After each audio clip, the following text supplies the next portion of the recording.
அனைவருக்கும் வணக்கம். மிகப்பெரிய செலிப்ரிட்டியோடைய ஜாதகத்தை பற்றி இந்த பதிவில் பார்க்க போகிறோம். அவர் யாருன்னு நம்ம சொல்லணுங்கிற அவசியம் இல்லை. ஏற்கனவே திரை நட்சத்திரமாக இருந்து இப்போ அரசியலுக்கு வந்திருக்கிறவர். அவருடைய ஜாதகத்தில் அரசியல் அமைப்பு உச்சம் தொடுமா அப்படின்னு சொல்லி நம்ம பார்க்கணும். அதுக்கு அவருடைய ஜாதகத்தை எடுத்திருக்கோம். நம்ம சொல்கிறது எல்லாத்தையுமே காலம்தான் முடிவு பண்ணுது. அதனால் இவருடைய ஜாதகத்தில் இருக்கக்கூடிய சிறப்பு அம்சங்கள் என்னென்ன அப்படிங்கிறத பற்றி பார்ப்போம். கடக லக்னம், சந்திரனுடைய லக்னம், மக்களுடைய லக்னம்னு சொல்லலாம், மக்களை ஈர்க்கும் லக்னம்னு சொல்லலாம்.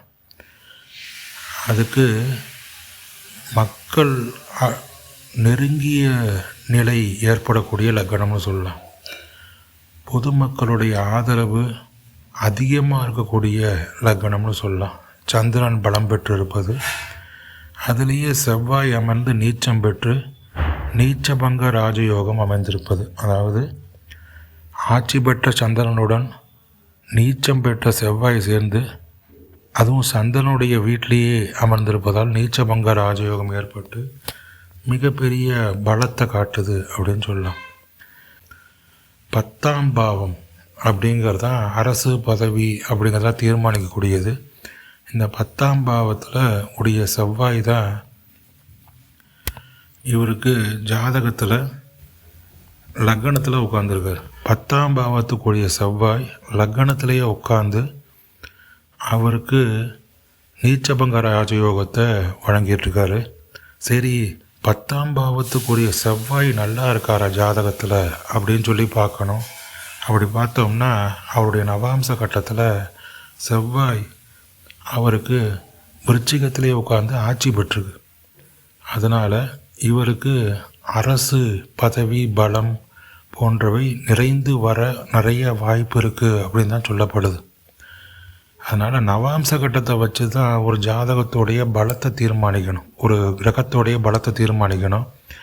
செவ்வாய் என்ன தான் நீச்சமானாலும் சந்திரனோட உட்காந்து லக்னத்தில் உட்காந்து, ஆனாலும் நீச்சபங்க ராஜயோகத்துக்கு அவர் காரணமாயிட்டார்.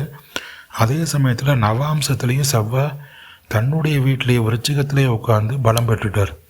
அதனால் அவருக்கு செவ்வாயோடைய பலமும் நிறைந்திருக்கு, அதாவது 10ஆம் இடத்துக்குரிய பலமும் நிறைந்திருக்கு. அடுத்த விஷயம் பார்த்திங்கன்னா குருவோடைய ஆதிக்கம் இருக்கா அப்படின்னு சொல்லி பார்க்குறோம். குரு வந்து 8ஆம் இடத்துல உட்கார்ந்தா கூட, அதாவது கும்பத்தில் உட்கார்ந்தா கூட தன்னுடைய நட்சத்திரமான பூரட்டாதியிலே உட்காந்துருக்கார். இது ரொம்ப முக்கியமான விஷயம். குரு வந்து பலம் இழக்கலை.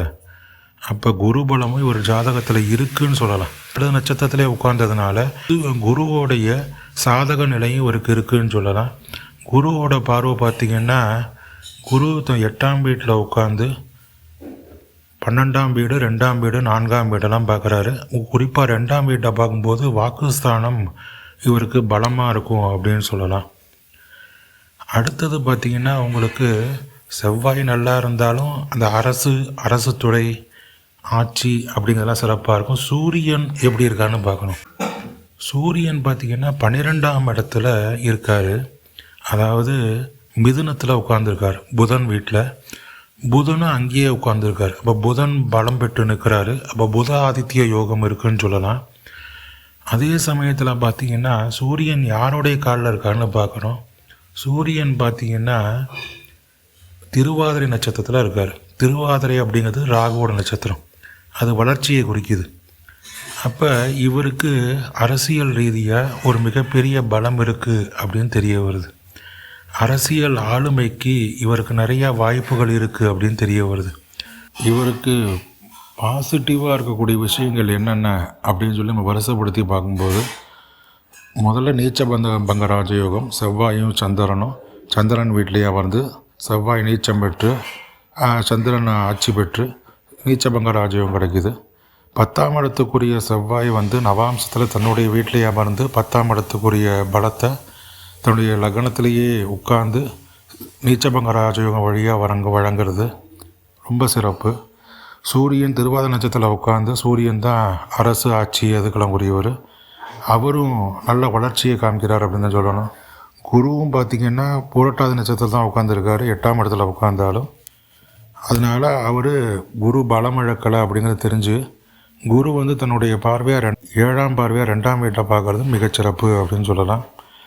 இப்படி நிறைய பாசிட்டிவ் விஷயங்கள் அவருடைய ஜாதகத்தில் தெரியுது. மேலும் பார்த்திங்கன்னா புதன் 12ஆம் வீட்டில், அதாவது மிதுனத்தில் தனது வீட்டிலே ஆட்சியாக அமர்ந்திருக்காரு. கூட சூரியனோட சேர்ந்து புத ஆதித்ய யோகமும் ஜாதகத்தில் இருக்குது. சந்திரனும் செவ்வாயும் சேர்ந்து சந்திரமங்கல யோகத்தையும் வழங்குது அப்படிங்கிறத நம்ம குறிப்பிடணும்.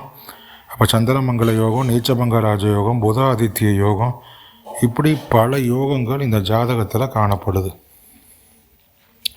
அதனால் இதெல்லாம் கண்டிப்பாக இந்த ஜாதகருக்கு மிகப்பெரிய பலத்தையும் நன்மையும் ஒரு அரசு அதிகாரத்தை பெறக்கூடிய நிலையும் காட்டுது அப்படிங்கிறதுல எந்த மாறுபட்ட கருத்தும் இல்லை அப்படின்னு சொல்லலாம். அவையெல்லாம் எப்போ நடக்கும் அப்படிங்கிறத காட்டணும். இப்போ இருக்கக்கூடிய நிலையில் பார்த்திங்கன்னா அவருக்கு சுக்கிர தசை நடக்குது. அதில் ராகு புக்தி முடிஞ்சு அடுத்து குரு புக்தி ஆரம்பிக்கலாம்னு நினைக்கிறேன். அப்போ இது எல்லாமே பார்த்திங்கன்னா அவருக்கு ஒரு மிகப்பெரிய பலத்தை கொடுக்கும் நிலை அப்படின்னு சொல்லலாம். அதில் தான் அவரே இந்த கட்சியெல்லாம் ஆரம்பிச்சிருக்கான்னு சொல்லலாம். இப்போ ஜாதக ரீதியாக தான் நம்ம பேசிக்கிட்டு இருக்கோம். ஜாதகங்கிறது ஒரு பொதுவான விஷயம். அந்த ஜாதகத்தில் என்ன காட்டுதோ நம்ம பேசுகிறோம். அதுவும் இது உண்மையான ஜாதகமாக நம்மளுக்கு தெரியாது.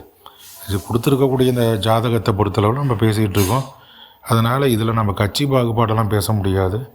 ஜாதகத்தில் என்ன காட்டுதோ அதை பேசுகிறோம். அதனால் இதையெல்லாம் இந்த ஜாதகத்தில் காட்டப்படக்கூடிய நல்ல நிலைகள் அப்படின்னு சொல்லலாம். அரசு அதிகாரத்தை அடையாளம் காட்டுது. அதனால் அவருக்கு எல்லாமே நன்மையாக நடக்க வாய்ப்புகள் உண்டு. இருந்தாலும் அவருடைய ஜாதகத்தில் பார்த்திங்கன்னா ஒரு நெகட்டிவ் பாயிண்ட் சொல்லணும் அப்படின்னா சனி புதன் சேர்க்கை 12ஆம் இடத்துல அமைஞ்சிருக்கிறது. அது அரசியல் பயணத்தில் ஆரம்ப கட்டத்தில் சட்ட ரீதியான சிக்கல்களை ஏற்படுத்தும், மறைமுக எதிர்ப்புகளை காட்டுது அப்படின்னு சொன்னாலும் போக போக அதெல்லாம் கூட மறைஞ்சிரும் அப்படின்னு சொல்லலாம். ஏன்னா நீச்சபங்க ராஜயோகத்தின் வழியாக, சந்திரமங்கல யோகத்தின் வழியாக இவையெல்லாம் அதாவது கெட்ட சக்தியெல்லாம் மறைஞ்சு நல்லவைகள் நிறைய நடக்கும் அப்படின்னு சொல்லலாம். மேலும் ஒரு விஷயத்த சொல்லிடுறோம். என்னன்னு பார்த்திங்கன்னா சந்திரன் செவ்வாலாம் பார்த்திங்கன்னா பூச நட்சத்திரத்தில் உட்காந்துருக்காங்க. நட்சத்திர சாரம் சனியோட வீட்டு தான் சாரம் தான் வாங்கியிருக்காங்க. அது தாமதத்தை குறிக்கும். ஆனால் தாமதங்கிறது ரொம்ப நம்ம எடுத்துக்கிட்டே போயிட முடியாது. இதுவே தாமதம் அப்படின்னு சொல்லலாம். தாமதம் கடந்து போயிடும் அப்படிங்கிற கூட சொல்லலாம். இந்த தாமதத்துக்கு பின் மிகப்பெரிய வெற்றிகள் கிடைக்கிறதுக்கு நிறைய வாய்ப்புகள் இருக்குது அப்படின்னு சொல்லலாம். இது மாதிரி நம்ம இந்த ஜாதகத்தை வச்சு நம்ம தெரிஞ்சுக்கிட்ட விஷயத்த சொல்கிறோம். இது நாம்ளாம் தயாரித்ததில்லை. நான் சோஷியலில் மீடியாவில், அதாவது இன்டர்நெட்டில் கிடச்ச ஜாதகம் தான். இது சொன்ன பலன்கள் எல்லாமே அதில் அமைஞ்சிருக்கு அப்படின்னு சொல்லலாம். நன்றி, வணக்கம்.